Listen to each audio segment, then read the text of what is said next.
les prémices d'un pouvoir dictatorial en réalité gis nga ñi nga xam ne c'est des incultes amuñ xam-xam su leen yàlla mayee ñu yegg si yenn stratégie képp koo xamante ne am nga xam-xam mën ko war a enseigner wala nga mën ko war a rivaliser daf lay jàppe comme adversaire même si soo koy jàngal sax daf lay jàppe comme adversaire et la meilleure façon de le faire c'est de l'abattre. Très bien. C'est en réalité le plan de Pastef pour ñu wax nañ ko dinañ leen xeex le combat nag il faut que les journalistes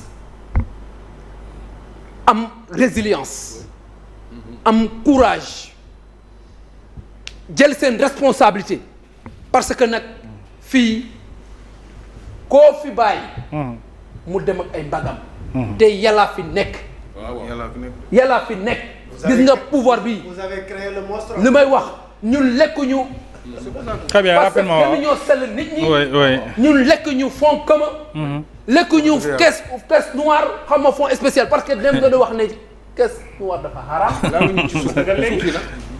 lu haram nga contesté ko wax avion président dañ ko war a nangam ko baptisé. mais quand même ba pare ñun ba environnement bi daan favorable. c'est que nag am na loo xamante ne média journaliste amul xaalis. métier bi dañ ci dugg nii rek par amour. par amour mais les journalistes ku bëgg a wut alal doo def cerno doo def métier bi. gis nga li ma wax rek gis nga fukki at ci ginnaaw ay nit laa daan employé man. waaw.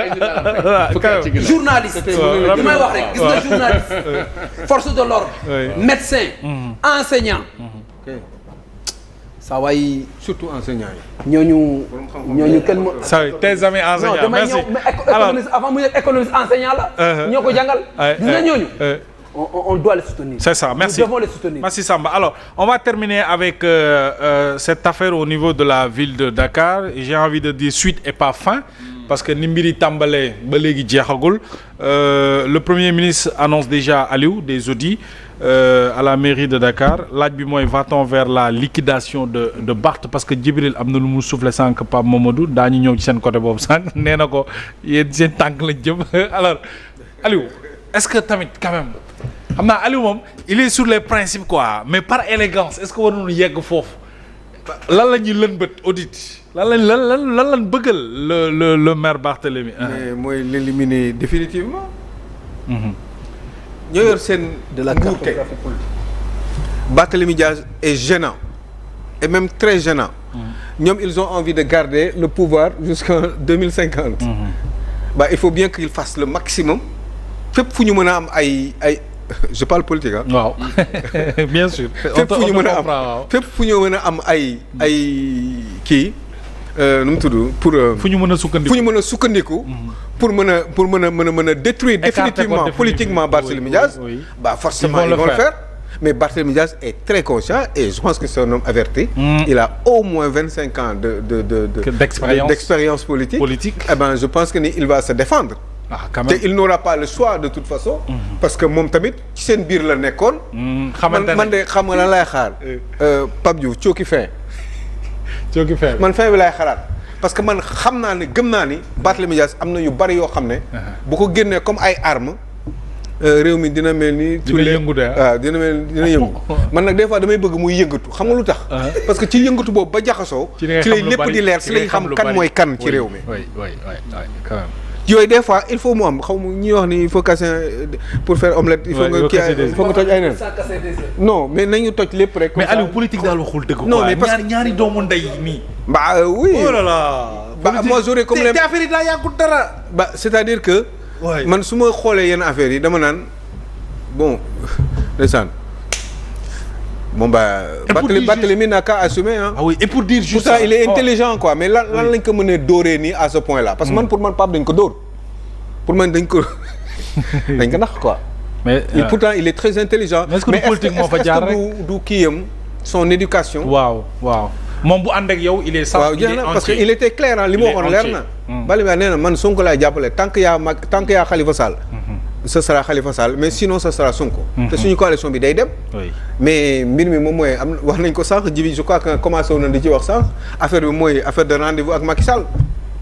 mbirum rendez-vous yi ak Macky Sall loolu te loolu il me semble que ni si li nit ñi wax lu leer na nañ te je pense que ne Pape Diouf tey c'est l'occasion pour mu leeral ñu mbir yi exactement comme il est proche de Macky Sall parce que ñun aussi dañuy récupérer information proche de Barthélémy ñu leeral ñu exactement de Barthélémy Diaz il faut que ñu leeral ñu véritablement ce qu'il en était si digganteem ak qu'est-ce qui s'est passé fan la trahison yi parce que quand même xam nga Barth mun na wax peut-être que ni mun nga ne xëy na peut-être dafay yoo xam ne c'est à son avantage wala yooyu wala day politique mais nii aqulaay taala il faut que ñu expliquer ñu parce que Barthélémy Diaz quand même il a été très très loyal vis-à-vis de Sonko mais bien te sûr lépp lu mu wax nii et puis il faut être juste ñoom ñaar ñëpp nag waaw maanaam ca ba ñuy ànd ku ci nekk waaw wan nga ne sa morom mais défendre nga sa morom jàppale nga sa morom xam nga la moo mais tey jii nii man mënuma sama àdduna ma taxaw ma ne Barthélémy Diaz Macky Sall dafa bëgg jël mairie bi ci moom te fii la ñuy fekk waaw mais ba tey jii nii man sama bopp may def loolu du ma ko def loolu du ma ko fekkee quand même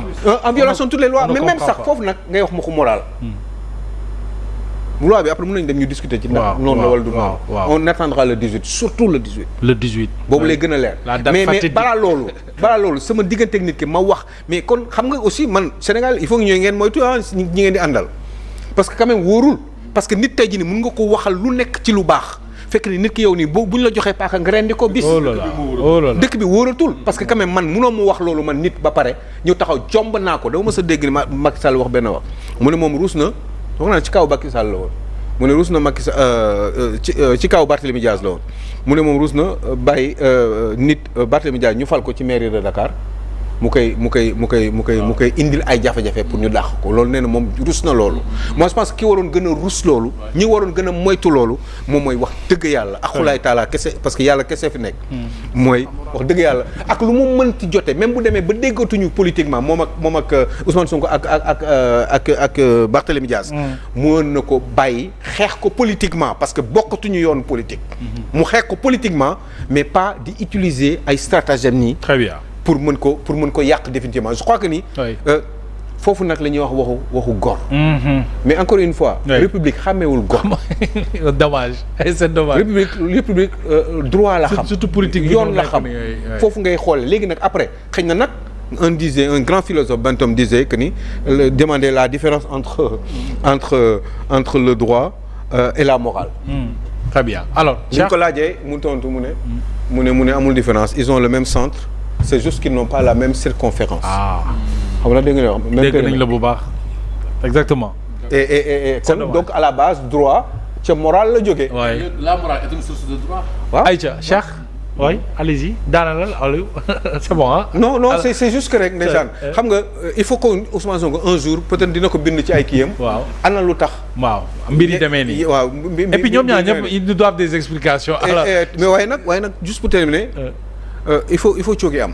il faut na affaire yi jaxasoo. ñu génn parti média wax exactement lan moo xew. c'est ça yaa ngi dégg li mu doon nëbb yi mu ko xamal naka wax bu fekkee ni moom tamit Barthélémy Dias nitu dëgg la. bu dee moom nitu dëgg la dëgg. bés bu jotee na wax lépp mu leer ñu xam lan mooy problème bi. ñu xam ndax moom tamit. c'est un homme parce que ñun dama ko yaakaar ci moom. oui comme ni ma ko mën a yaakaaree ci Ousmane Sonko ma xam ndax moom il est de bonne moralité bu boobaa Ousmane Sonko na répliquer. ñu xam fan la dëgg bi nag. waaw ñun suñu bët ak suñu xel. analyser en tant qu'intellectuel alors va-t-on vers la liquidation de Barth mooy laaj bi Cheikh. ci ce qui se passe à la mairie de la ville de Dakar avec annonce bi ñu def ci ay audit. waaw balaa ma ñëw ci maire bi man damay wax ci jëmmi Barth politique bi en tant que man jeune politique. bokk ci parti bu ñuy wax Marew 3D nekk président parti bi je rêve à diriger ce pays un jour. Et actuellement dans la croisière politique du Sénégal la présence de Barthélémy Diaz est une évidence muy jeune di ndaw. am carrière boo xam ni ñun amaguñu ko.